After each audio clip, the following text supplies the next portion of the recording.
Atong daygon atong himayaon ang ngalan sa ato ang Ginoong Hesukristo karon og sa tanang panahon. O marika o Hesus, ubani kami sa among pagmamalandong pagbusog sa among kaugalingon pinaagi sa imong buhi ug balaan nga pulong.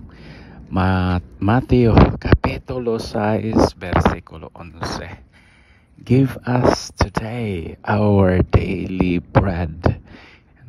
Oni ang gitudlo sa ato ang Ginoong Hesukristo. Ang kalan-on namo sa matag adlaw, ang kalan-on ihatag kanamo karong adlaw, ang kalan-on namo sa matag adlaw. Kani nagpahinumdom kanato kaduha pag yun balik-balik at today, daily, karon ang matag adlaw sa among pagkaon tanawa ra na. So unsa may mahinumduman nato ani? Unang-una kung maghisgot kanita og kanang pagsaulog sa pagkatao sa ato ang Ginoo, kada adlaw gyud nato ni buhaton. Dili ni mahimog kas-ara sa usan tuig. Ikaduha ni balik-balik ni Jesus. Today, daily, karon matag adlaw. Kung mag-celebrar siguro ta, kung maghinumdom siguro ta sa ato ang birthday, sa ato ang pagkahimugso dinhi niining kalibutan na, pwede siguro og once a year na.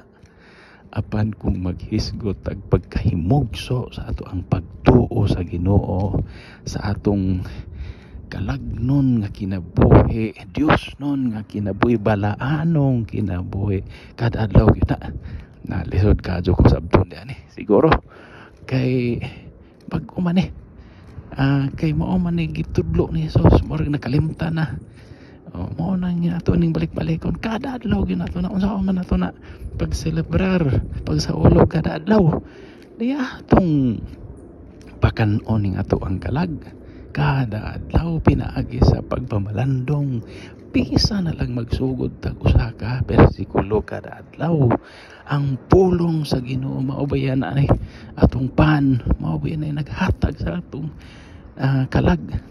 kalagnon nga kinabuhi. Di man na humba atong ipakaon ng atong kalag, di man na mo kaog humba. Pulong sa Ginoo mo ni makapalagsik, mo ni makahatag og kinabuhi sa ato ang kalag. Mo ni karon nga kada buntag unta tao nang buhaton nato ingon nato nga I praise you Lord, nagadaig ako kanimo Ginoo, pasaylo ako Ginoo, salamat Ginoo, mutuman ko sa imong kabubuton Ginoo. Mo ni mga pag-ampo, mao ni mga pagkaon sa ato ang kalag. Kay kaning upat ka klase sa pag-ampo mao gikan man sa pulong sa Ginoo.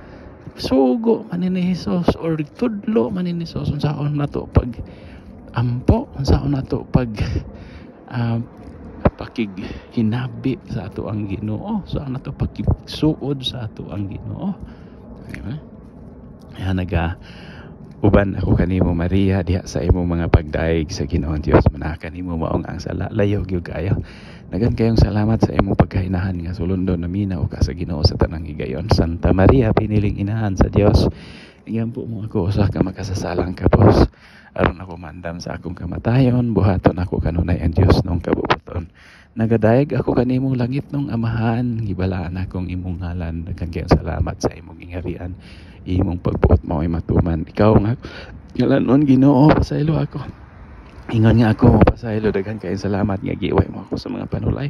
Muntugon unay mga kaaway kay imo man ang gingarian ng gahom ug ang himaya hangtod sa kahangturan. Dug manalangin unta kanato ang Dios nga magagahom sa tanan, Dios nga Amahan, Dios nga Anak, Dios nga Espiritu Santo, sa ka Dios sukad pa sa sinugdan karon sa tanang panahon.